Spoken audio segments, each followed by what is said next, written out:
And good morning and welcome to another edition of Coach's Corner here on 1230 WSOO. I'm your host, Dave Watson, and our guest today is Blue Devil head football coach Scott Menard as the regular season ended last night in high school football, and it ended in dramatic fashion for the Sault High football team. We'll talk to Coach Menard about the season and about last night's game and all that coming up. All that plus much more, including This Week in High School Sports a bit later on. But first, to the scores that matter from last night. Sault High football here on Radio Sioux won in dramatic fashion, 15-14 over Gladstone and Happy Rock. Jake Davey engineered the game-winning drive for Sault High in the latter minutes. All the way till 30 seconds left in the game, Sault High is able to get all the way down into Gladstone territory. Jake Davey looked like he was going to be sacked for the second straight time, and he pulled another rabbit out of his hat. The senior quarterback able to find the nooch, Jonah McShane, for a big pitch and catch. That set up a Cole Hawker field goal. It was one of three for Cole. That one, I believe, was in the area, 27 yards. With 30 seconds to go, that was the game-winning field goal. The one touchdown for Sault High was a touchdown pass. Jake Davey to Joey Gravel in that contest, and then Hawker with the three field goals, including the game winner with 30 seconds to go. Sault High wins it 15-14. They finish 6-3 on the year. Gladstone 4-5 on the campaign. Elsewhere in high school football, we had two dramatic high school football games on the radio last night. Country 105, the Pocket Rocket. I'm surprised his head is still attached, as it was Rudyard winning in dramatic fashion over Pickford. A fumble in the end zone in overtime by the Panthers, and Jimmy Suggett's Bulldogs pounce on it. They win the game as they knock off the Pickford Panthers last night by a score of 20-14, and Rudyard's going to the playoffs. Two big wins to end the year for them. They needed them at Gaylord St. Mary's, and then they go to Pickford and defeat the Panthers. That's the first actual loss of the Panthers, non-COVID related, an actual loss for them in quite some time. Meanwhile, Newberry goes down to Rogers City and hands the Hurons their first loss of the year, as Newberry finishes the campaign very well, and they're heading into the playoffs. 44-36 win for Newberry at Rogers City last night. Munising throttles Brimley 52-30. Engadine at Cedarville Detour was canceled. The Islanders did pick up Farwell, and they shut out Farwell 30-0 last night in Cedarville. Harbor Springs runs past St. Ignace in 11-man football, 32-14 in St. Ignace. Northern Michigan Football Conference action, the Legends Division, the game in Northern Michigan, and one of the best games in the state. Traverse City St. Francis hangs on in a battle of 8-0 teams over Kingsley, 38-30, and the Gladiators win the NMFC Legends Division outright. Stags finish 8-1. Ogama Heights drops Sheboygan 36-35. Grayling gets a scare from Benzie Central.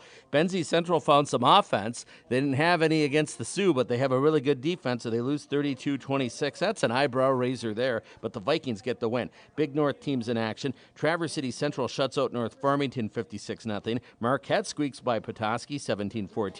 Detroit Catholic Central hammers TC West in action last night as well, as they were able to get the victory 28-2, and Cadillac blanks Fremont 35-0. Central to Western Upper Peninsula action, Kingsford edges Menominee, mild upset 35-34. Iron Mountain crushes Manistee 40-14. Houghton buries Gwyn 33-0. Calumet slams Lance 53-32. Ishpeming Westwood runs past Nagani 32-14. West Iron County at Hancock was canceled.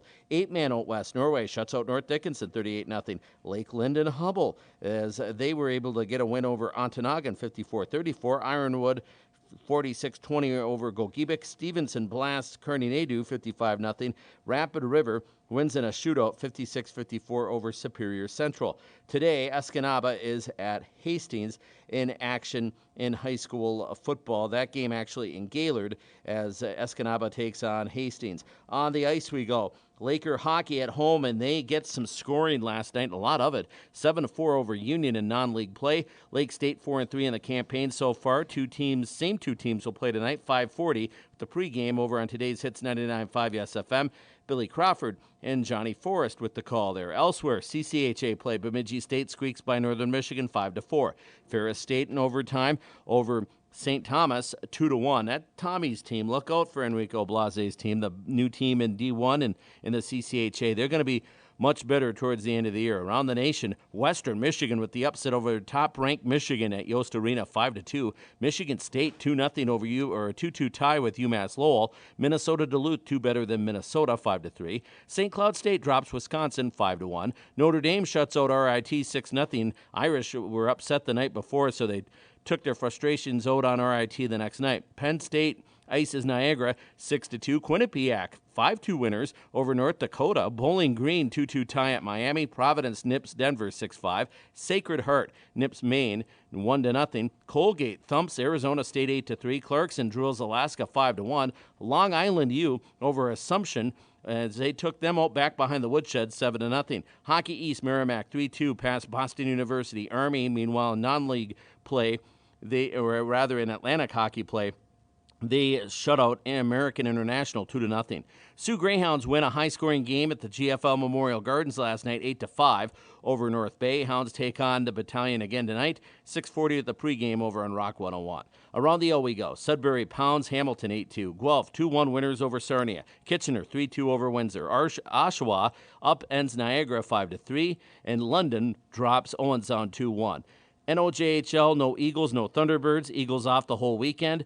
Thunderbirds will be in action tomorrow at Greater Sudbury at 7 p.m. Around the Noj in NOJHL play, it was Elliott Lake skating past Blind River 5-2. Espanola nips Greater Sudbury 4-3. Timmins ices French River 5-2. Powassan 3-2 over Cochrane. Sioux AAA Indians hockey, they win a big game at the Berry Event Center at NMU yesterday, 2-1 over Victory Honda. Indians are home to Victory Honda today at 4 at the Puller Stadium and tomorrow morning at 10 a.m.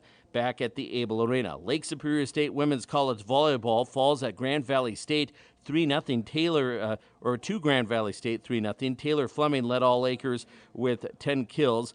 Lakers back in action at the Bud Cooper Gym today against Davenport at 2 p.m. in GLIAC action, and they'll play Ferris State at 2 tomorrow as well. Lake State men's and women's cross country, good luck to them at the GLIAC Championships today at Saginaw Valley State.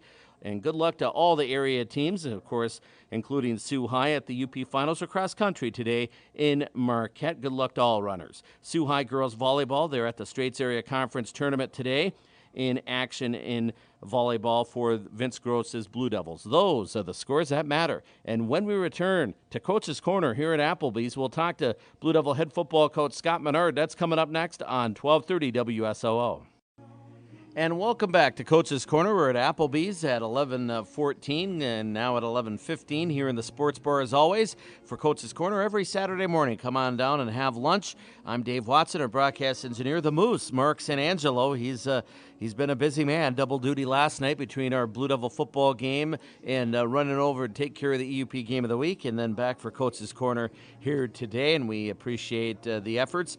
And our guest is here. Blue Devil head football coach Scott Menard is with us. And good morning, Scotty. And nice win to close out the season, a dramatic fashion, and perhaps closing out a rivalry for a while. And we'll talk about that in a little bit. But Gladstone, the win last night, and the Blue Devils were ready to beat the Braves after what Gladstone did to Sault High the last couple of years. And the saving grace, one of the many saving graces for Sault High, the kicking game. And Cole Hawker, 3 field goals, including the game winner. And Sault High wins at 15-14 to finish the regular year at 6-3. Yeah, David, it was obviously a back-and-forth game. Gladstone really came out strong in the start of that second half. And, when they went up 14-6, I thought we responded well. We went right down the field and scored and just have a 2-point conversion off the tip of our fingers. And then just had to kind of bear down on defense. We got a great interception from John Robinson in the end zone. Unfortunately, he tried to run it out, only got to the 4. But, I look at this game, Dave, as almost being the antithesis of the Grayling game, where we really got a lot of breaks and made some plays when we needed to, and then maybe in the Grayling game it didn't happen as much, or even the Kingsley game for that matter, And, I went on Facebook this morning and saw that you had posted, the video of Jacob rolling out, because I couldn't see it. I was on the opposite side of Jacob rolling out, looked like he was going to get tackled, then spins out of it and finds Jonah. Just an incredible play. Listen, if there's any college coach out there right now that wants the hardest working kid you're going to find, it just because he's a little short, you're looking for a quarterback, that's the kid. I mean, he was unbelievable last night.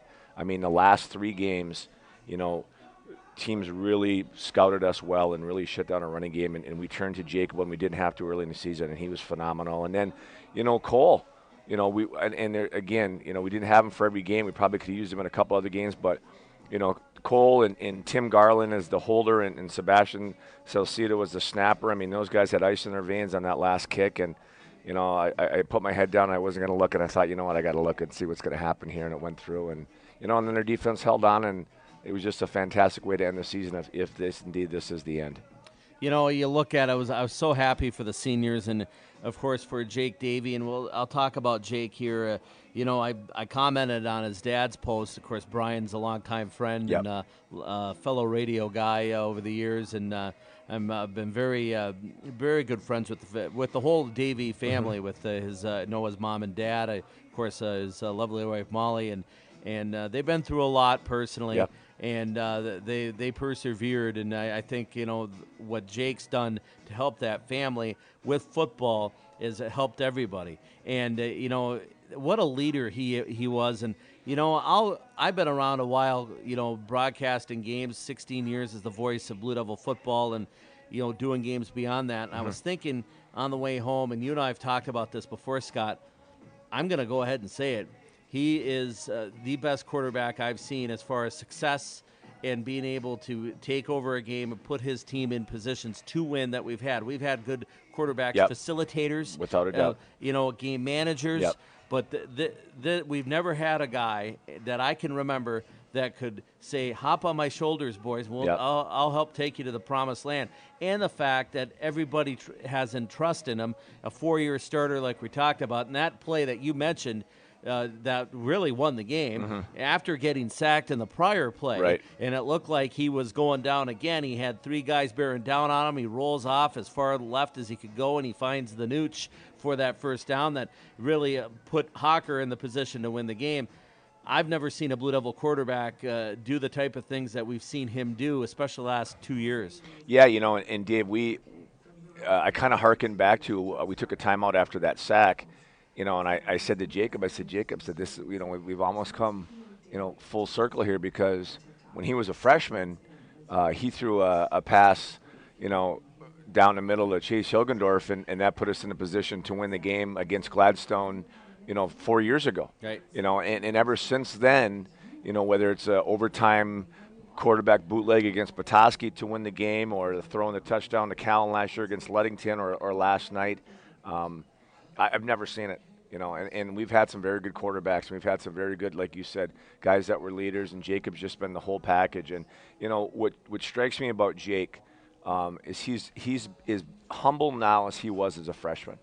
You know, we talked after the game last night, and, you know, he was just very appreciative of the chance, you know, and I don't know what to say to that, because, I mean, you know, when he became the guy, he was the guy without a doubt every single down from then on. And I mean, the things that he's done, and the trust that he's gained from his players and from the coaches, and you know, just the way he's held himself. I mean, you know, he, along with a couple of those other seniors that we've had now for a couple of years, you know, they've really raised the level and the bar as far as how to be a Blue Devil.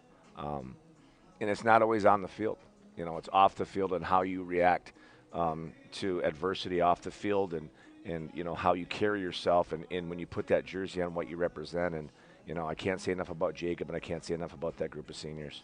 You know, we had Jake on here on this program right after the Ogama Heights game. Brian brought him in here, and I remember saying, my wife actually commented, she said it was like you had a 25-year-old guy on the air.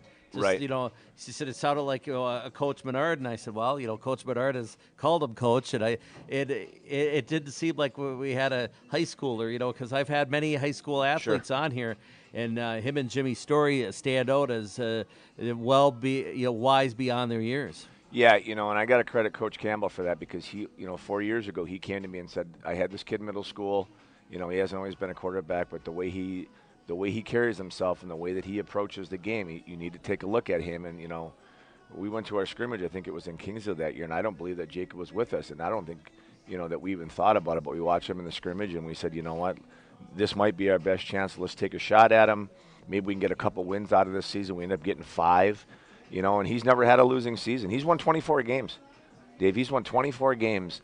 I mean, it's got to be more than any. Oh, without a doubt. I had a great chance to we had a great picture opportunity the other day. My brother stopped by practice, so Jake and my brother got a picture together, and I kind of joked. A great photo. Yeah, and I kind of joked at my brother. I said, you only had 18. I said, Jake's got a full season of wins on you, and my brother's like, well, I'm gonna have to check that out. I said, don't worry, I already did. And the only other guy that I thought might have been close was Nate LaJoy, but his freshman year we weren't as successful. So, 24 wins. Dave, I'm not going to be around when a kid is on the varsity. Maybe it'll be Callan. Who knows how we do? But to get 24 wins and to be on the field, to be at the helm for all 24 games. You talk about streaks as far as, guys getting hurt. The way that Jacob has thrown himself into playing quarterback and now defense this year, and to be healthy and to be able to be able to answer the bell every single time for 24 games is just amazing. Well, it's certainly 24 wins. Sorry, certainly a heck of a career, and it's been fun watching him. Of course, fun coaching him, and for Coach Menard. But you look at last night, and Jake had a great game, but a lot of seniors did. We mentioned Cole Hawker, without a doubt. Cole Hawker with the 3 field goals, and Pat Bennett kept on saying, as we were driving down the field, let's remember we have that advantage of the kicker here, and something we haven't had in a while. And kudos to Al MacArthur and the soccer program working without with a doubt. Al's been fantastic in that Al's area. has had 2 kickers. He was telling me the Rudyard program, of course, the soccer program has a co-op with Rudyard, and they have a kicker there that's kicking for Rudyard that was on their soccer program, so he has 2 kickers for football that's playing soccer. But just great to have a relationship like that. And you had Cole for the majority of the season, but boy, he came through last night with those 3 big field goals. Well, and as we were driving down, we had 2 timeouts as the drive started, and we didn't have to use them because we kept getting first downs, and then Jacob got sacked and we had to use one. And I'll be honest with you, when we were at about their 40. The idea of kicking a field goal didn't even register in my head. I just thought, we got to get this ball in the end zone. And then when Jacob rolled out and Jonah got hit or got tackled, and then Jacob remember on that play, Dave, Jacob got hammered on that play. Yep. They got a personal foul on that play. That was critical. Right, it was. And we took a couple shots with Callan because we had a mismatch on the edge, and one went off his fingers and a kid made a nice play. But we still had that timeout, and we got to that point where we thought, okay, what are we going to do here? Our coaching staff, we said, let's take a timeout and let's think about the idea that let's get Cole in there and see if he can do this. And, like I said, kudos to him, kudos to Tim Garland. It was a little bit of a high snap, but Tim has been solid all year long. It was just amazing, And like you said, the idea of seeing, and even going back to Jacob, Dave, Jacob was the one that came to me and said, hey, I got this friend of mine who's on the soccer team that might be able to kick for us. And now he's recruiting. Yeah, and Cole's been a revelation. And I think there's another thing that we have to talk about, Dave, is the fact that our starting center for the entire year, James Smith, went out in the first quarter, and we had to take Nick Chico, who's never played center since he was in middle school. He played center. Another senior, he played center, which helped establish maybe our trap a little bit better because he's a little bit bigger body than James. A sophomore goes in so we got sophomores on the left side of the line, and we get a center that's never played it down at center in 2 years or 4 years, whatever it is, comes in, and we don't miss a beat. And then Ryan LaPlante and John Robinson, who are 2 workhorses, and then, Max Scott gets hurt, so Jonah comes in. He's been out with mono, comes in, makes 2 huge catches. So I just thought across the board, our seniors, that's the way you want to go out as a senior. Yeah, we talked about the defense giving up the big play. I thought they did a good job last night of not allowing that. And at the same time, the red zone defense was very good. It was. A big interception by Max Scott. Max really came on, I thought, the last several games. And he had a big pick there. And you held them like 3 different times. They were in the red zone, and they couldn't cash in. And that says something about the defense. And they did a nice job of limiting the big play because, I was surprised they didn't throw as much in the first half, but then they let it loose in the second half. And the young sophomore quarterback, Nate Young, threw the ball pretty well. He did. But I thought your defense had a good bend, not break mentality. Well, and something you and I talked about in the pregame was the idea that, we saw this kind of offense against Grayling, and obviously we struggled. We saw it against St. Francis, and I thought we played better against it. Mm-hmm. There was a couple of runs that got us. We shut down a Tawas team that put 28 up on the board, like 26 on the board against Grayling last night. Not Tawas, sorry, Benzie Central, and shut them out. And then we turn around and give up 14 to Gladstone. So I mean, after those 2 games with Grayling and Traverse City St. Francis, Coach Campbell and the defensive coaches, Brendan Kreideman and Riley Laspa, and then the boys themselves, I think they really figured out how to kind of stop that, and I thought we put better pressure on that kid last night. I mean, he had 1 scramble, but for the most part, he didn't hurt us with his legs, and again, just some key interceptions from some big plays, and some red zone defense that we hadn't had in a while really stepped up.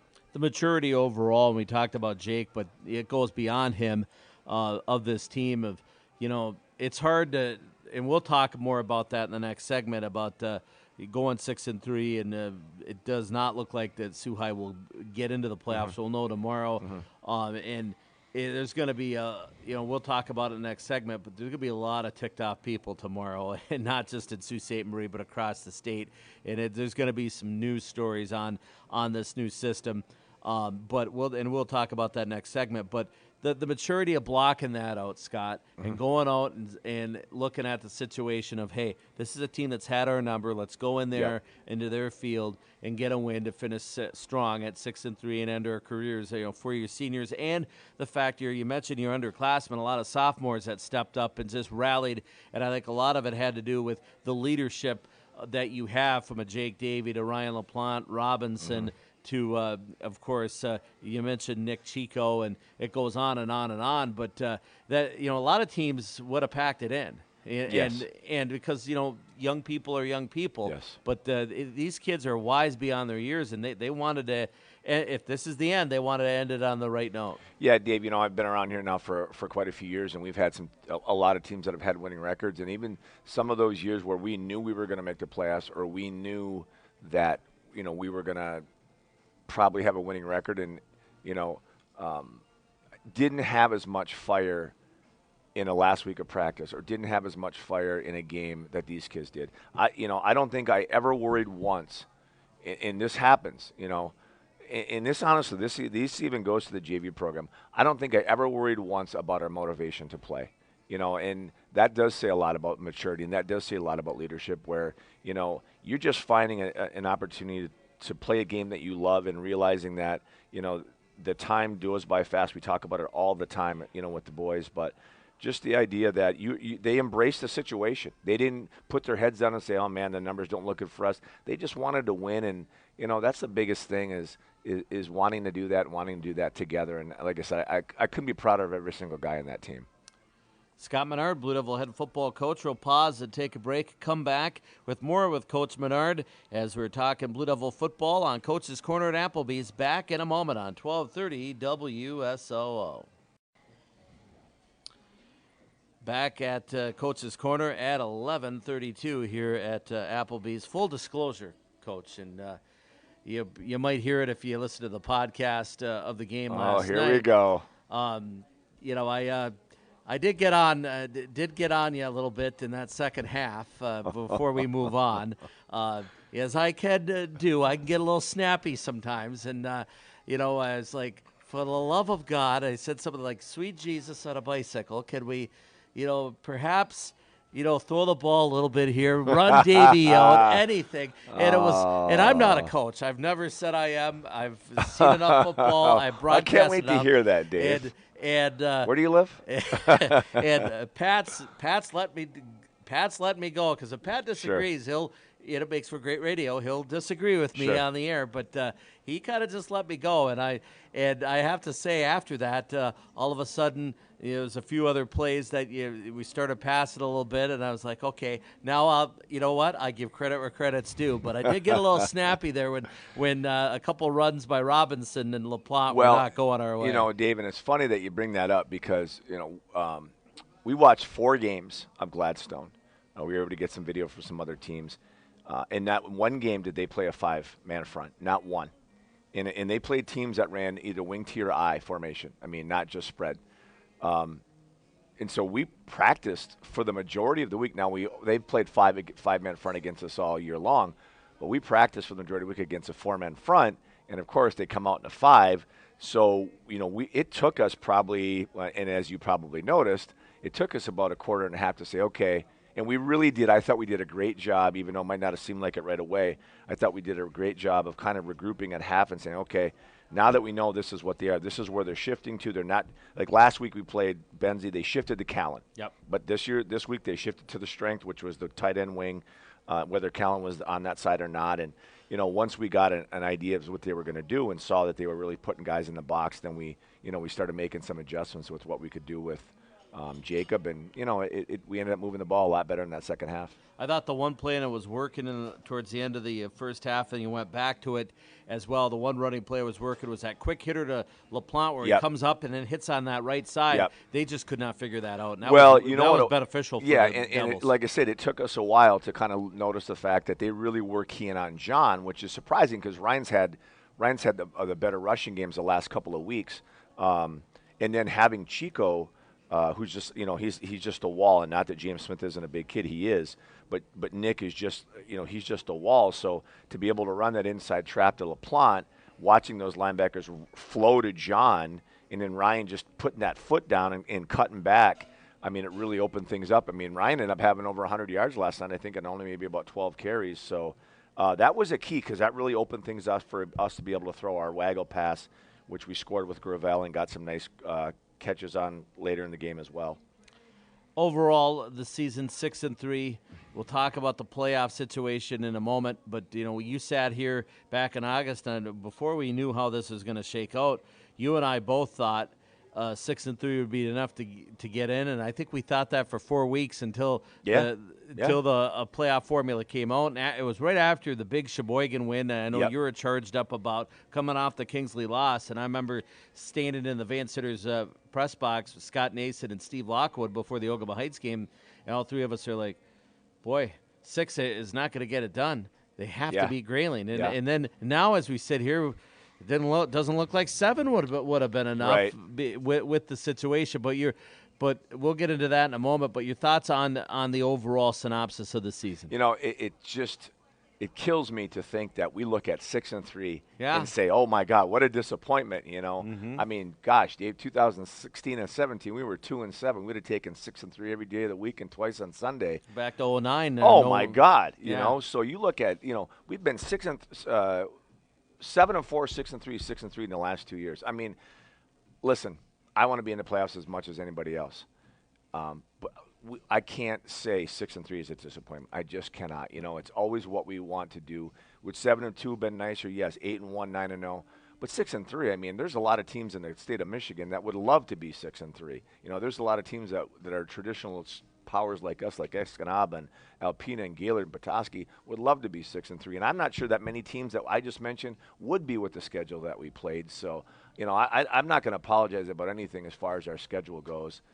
We played some tough competition. We played the number 1 team in Division 7, the number 3 team in Division 5, the number 8 team Division 6, and played those teams as tough as any games that they played, and we just didn't come out on top. So, 6-3 to us, yes, it's a fantastic season. And with the new system, of course, we'd be talking playoffs if we're in the old system, which was around since the late 90s, and that was in the new playoff system of 6 wins in a 9-game schedule, you're in. If it's an 8-game schedule, 5 would get in, and then it's playoff points, you're on the bubble if you're 5-4. Now that's all wiped out. It's all on strength of schedule, and it's I understand what they're trying to do. Mm-hmm. There's parts of this system I like. There's a lot I don't like. Yep. What I don't like about it, and I don't think I'm alone in this, is I just don't think a below 500 team has no business in the playoffs. And I don't care what your schedule looks like. If you win 6 games out of a 9-game schedule, you should get in. Without a doubt. There's going to be a lot of ticked-off people tomorrow night after the MHSA releases the 32-team field in the 8 divisions, and maybe some in 8-man as well. But there's going to be a lot of people unhappy, and Sault High is not the only ones. There's going to be 7-2 teams. Yep. East Jordan is 7-2. They're not making the playoffs. Jack Hall, my radio buddy in Escanaba, and I were talking about it yesterday, Scott, and this has to be, relooked at, and whether you completely redo it. I don't think they need to do that, but I think the idea that strength of schedule is your number one marker, that can't be. Right. I think you move that, and then in tiebreakers for seeding, you can use strength of schedule. Yes. But I think a team that goes 6-3, even 5-4, absolutely should be in, before you even think about a below 500 team, and that just has to be looked at. Well, and Steve and I, Lockwood and I, and Brendan Cardman's kind of been my mapatologist a little bit and kind of talking to me about things as far as how they're going. We looked at a school. I think it was Matawan. It was either in Division 3 or Division 5. They were 3-5. One of their wins was a forfeit, and they're going to be in the playoffs. Flint Powers. Okay, they play a tougher schedule. Yes, they beat Saginaw Arthur Hill. That was one of their wins. Okay, they were 2-6 yesterday. They were the 3 seed in their district. I mean, I get, and again, what Steve and I were talking about is the idea that what did you try to do? You tried to fix a system that you thought was flawed because teams were playing down.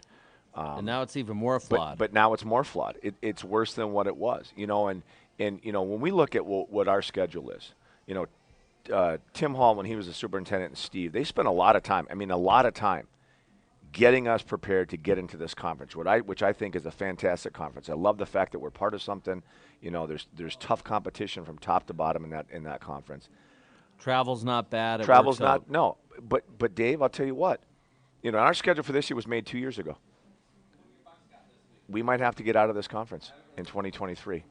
Jack Hall had a good point. He says, the other thing is, he said, I just don't think they gave enough time. He said, COVID obviously played a role in it, and I would love to have Jack on the air and do a roundtable about this, because he has some great ideas. Pat Bennett had some good thoughts last night as well, and Jack said they should have given a grace period for schools like the Sioux and whoever else, because your schedules are so far in advance. Yeah. He said because it backs them into a corner, and I completely agree. Well, and I think it really hurts the teams that are not in metropolitan areas. Oh, because absolutely. you look at us, for example, and I think we're such an anomaly in the state because we're really, other than saying this, but we're really the only 11-man school that's not Division 8. How far west do we have to go, Dave, to find an 11-man school? Manistee, an hour and a half, 2 hours. How far south? We got Sheboygan, and then even then, there's not many around there. So, we did what we thought was the best thing for us. Let's get into this conference. Let's get a legitimate 7 games on our schedule of good competition, and then fill it in with a couple schools that we traditionally play, like a Gladstone, for example. And then we're set. And that was done in 2019. Now it's 2021, and all that hard work, we're just saying, no, it's not good enough. There's too much emphasis on, okay, that's a bigger school, so we're going to give you a bunch of points, and punishing teams for playing lower division schools. And Pat Bennett had a great thought. He says, how about, for example, let's say, hypothetically, Sault High beats a St. Francis or a Kingsley, a D5 or a D7. You get bonus points for beating a team that hasn't had a loss or a one-loss team, and it has nothing to do with how big the school is. And let's say this, Dave. Let's say that we lose to Grayling, we lose to Kingsley, and we beat Traverse City St. Francis. We're still not in. Exactly. We're still not in, and we're 7-2, and we beat the number one team in Division 7, who at the time would have been 7-0, and we're still not in. And before Kingsley, the closest anybody came to St. Francis was Sault High in Week 7. And, so there's all that, and they will look at it. I plan on having Mark Ewell on here in a month or so, and I have a lot of questions for him for that. I know he's not happy about it. I know he kicked around the idea of down the road, do we go to an 8-week schedule and then everybody gets in? That's been thrown out there as well. Yeah, Dave, I think that solves your problem. I really do. Like for us, okay, so we're in the Northern Michigan Football Legends Conference or Division. We have 7 games.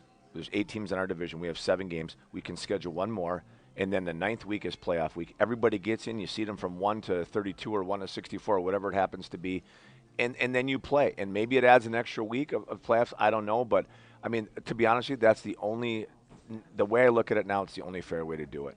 You might, and I know that football always had the idea that getting in the playoffs was a special thing, but on the flip side of that, we're the only sport you have to win to get in. Exactly. If you win Pat's going to win 3/4 of his games. He could win 1/4 of his games and get in, but we win 2/3 of our games and we don't get in. And, it's just very frustrating. And, again, I don't want it to diminish, how our season turned out. But every single year, Dave, that we've won 6 games, we've asked our kids, that was our goal at the start of the year, to win 6. Just going to say this. Every single year that we've won 6 games, and that was our goal, we've been rewarded with it until now. Well, and the other thing I was going to say, I thought of this, I was going to say this to you today. I thought of this on the way home last night, Scotty, and that is, you just said it. You ask your kids, hey, you bust your hump. You ask them in August. You bust your hump. You do what you need to do.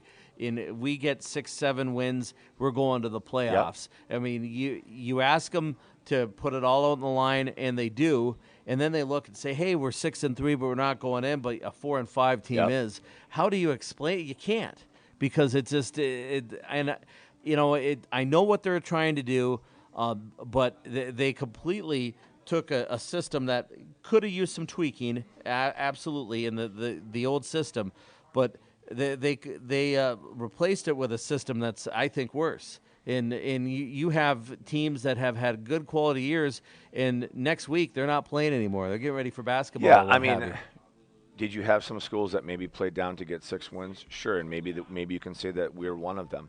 But no one is going to look at his team, like you said earlier, and say, okay, 6-3, they don't deserve to be in. Mm-hmm. But you look at this system this year, 3-6, 4-5, 2-7. Do they deserve to be in?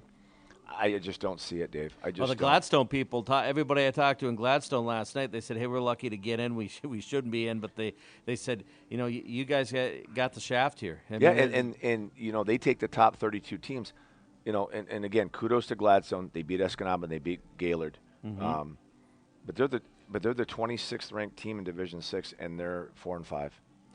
And they didn't. Whatever happened last night, Dave, they were in. Right. And we knew that we were fighting for our lives last night, and that's why we knew how important it was to get down and get that last drive and get that field goal. But it's like I said, it's frustrating because there's nothing that the kids could have done more than what they did. And again, it's disappointing. But again, I don't want to diminish the fact that I really thought that from top to bottom. And Dave, we were in every game. Mm-hmm. We had 2 unfortunate fumbles against Kingsley. We had a bad interception on a sack that they returned for a touchdown against TC that changed the whole game. And we were maybe a missed referee's call on an interception from winning the Grayling game. And that being said, again, I stand by the idea that 6-3 is one heck of a season. And as well, you mentioned it, Division 4 that Sault High's in is probably perhaps much stronger this year. Is a much stronger division than a majority of the other divisions of the 8 divisions in the high school football 11-man playoffs. You look at the fact of a good year for Blue Devil football at 6-3. How about Herb Maloney's Fight Maloney's there, the JV Blue Devils 5-4. And I'll tell you what, future's bright. I mean, obviously you have big decisions to make in a lot of areas. Sure. And big shoes to fill at quarterback. Yep. But there's a lot of talent coming back. Well, and Herb did a great job of putting together a staff that was very dedicated, and it was nice to, the struggle with JVs is twofold. And I was there when Coach Pearson and Coach Rambo were here, which is, the varsity coach is going to take what the varsity coach needs for their team. And then from there, you have to put together what you think is the best group of guys. And sometimes kids that have never played, or sometimes kids that don't have much experience, all of a sudden they're playing both ways. And I know when I coached JVs, it was really hard to find help. It was either my dad and I, or it was Dan Wires and I, and that was it. And Herb was able to we got Arnie Halleck came back, and he got his brother-in-law Dan Bartley, who was helping with the defense, John Burke, and Matt Hamina, who came to us as a grad assistant last year at Lake State and liked it so much he came back and did it for free. Mike Mariuza, who was a former Blue Devil grad, came in and helped out, and he just had a great staff, and the job that they did with those kids. And to be honest with you, Dave, they were 5-4, but they had a slew of injuries in the middle of the season where, they lost to Benzie 18-12, or what was it? 22-18 last week. and they lost to Ogama by maybe 10 or 11 points. They could have easily been 7-2 with really a squad of guys that was missing 7 sophomores that we had on the varsity. Yeah, impressive year for Herb and the Blue Devils. Looking at next year, the schedule you mentioned, Sault High is going to continue readjusting things and adjusting to the new system. And one thing is, we have to play bigger schools. It's just the way it is. Unfortunately, being in the Northern Michigan Football Conference, you talked about the possibility, you don't want to do it, but you may have to leave it in a few years. But you have 2 non-conference openings, and you're filling them with Petoskey and Escanaba, 2 quality games to put in there. Yeah, so our schedule will be vastly different as far as the order of teams in some ways. So we picked up Escanaba. We'll go there actually week 1, and then week 8 we'll have Petoskey here. Week 4 it might still be a question mark. I know that Steve's been in contact with a couple of teams. To be honest with you, Dave, we'd love to try to get involved with Canada again. Coach Campbell's got a lot of connections with Cora Collegiate and Superior Heights, and we'd love to try to read. Remember that last year we had them on our schedule. And because of COVID, they couldn't play, so we got Marquette. Yep. So we'd love to reestablish some connections over there if and when that opens up. So, but it's just the nature of the beast that we're going to have to do this. And, I keep asking Steve, do you think they're going to let everybody in? Do you think they're going to go back to 6 wins? And he's like, they're not going to go back to 6 wins. No. He said they're going to modify this program or they're going to let everybody in. So, the last thing we want to do is get out of the conference.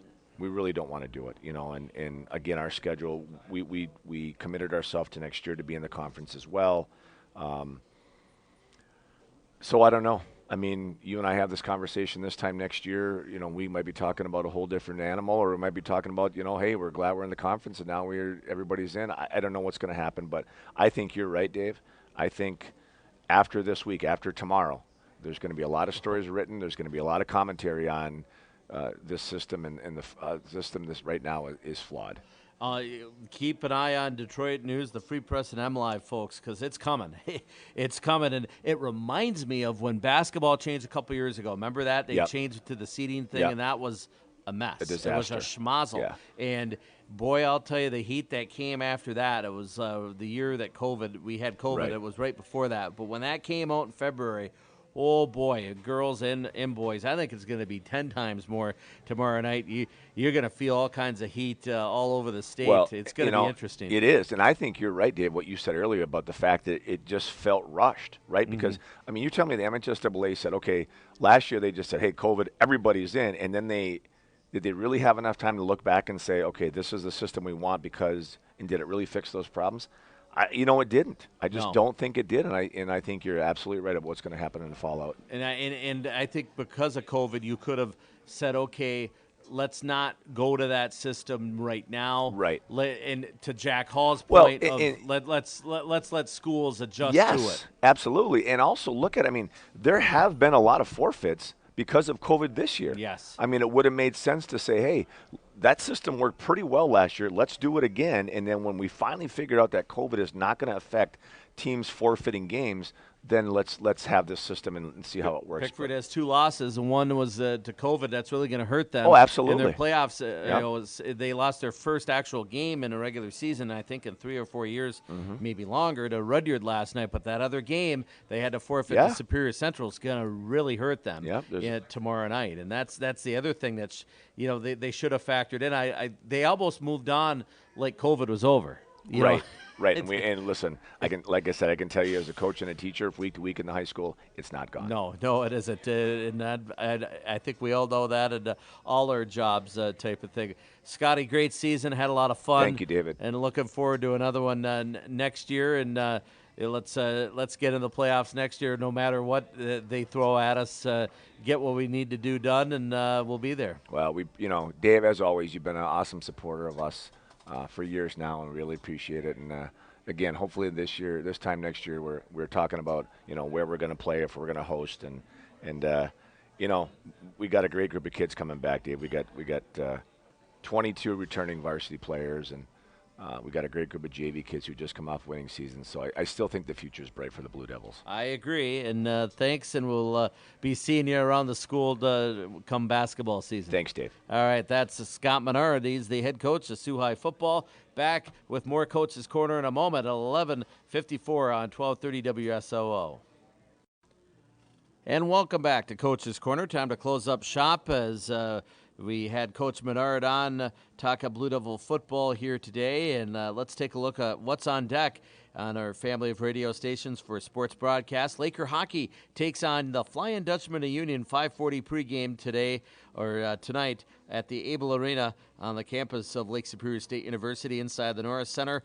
On today's Hits 99.5 Yes FM, Billy Crawford and John Forrest at the mic. Sioux Greyhounds will take on North Bay at the GFL Memorial Gardens, 6:40 pregame over on Rock 101 against the Battalion. Red Ring hockey here on Radio Sioux against Montreal, 6:45 pregame on 1230 WSOO. Over on ESPN 1400 tonight, it's Pistons basketball at Chicago, about a 7:45 pregame as the Pistons take on the Bulls over on ESPN 1400. Tomorrow, it's Detroit Lions football in Los Angeles, and Matthew Stafford and the Rams will take on the Lions, 4:05 kickoff over on Oldies 93, and the pregame starts about 2 hours prior to that. The game with Scott Nason over on ESPN 1400 Monday night, 6 to 8 p.m.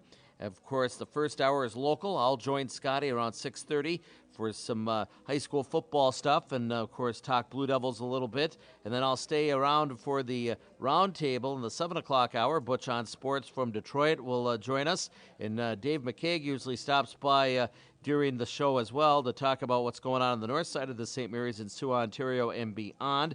In, of course, Greyhounds and NHL and all that stuff. It's the game with Scott Nason, Sault Ste. Marie's only local, regional, national sports show on Monday night, 6 to 8 p.m. over on ESPN 1400 and on thegamesportshow.com. Laker Hockey Show Tuesday on ESPN 1400, and that will be in studio again at noon with Bill Crawford, head coach Damon Witten, and a cast of thousands on hand for that at noon on Tuesday on ESPN 1400. EUP Game of the Week, first round of the playoffs should be Friday night, and we'll announce that on Monday of what game they'll be covering over on Country 105 for that. Thanks to our guest, Scott Menard, the head coach of Sault High football, for stopping by Coach's Corner at Applebees. Coach's Corner returns next Saturday here at Applebees in the Business Spur in Sioux, Michigan, here on 1230 WSOO, 1230WSOO.com, and the TuneIn app as well. Coach's Corner broadcast can be heard at podcast.1230WSOO.com.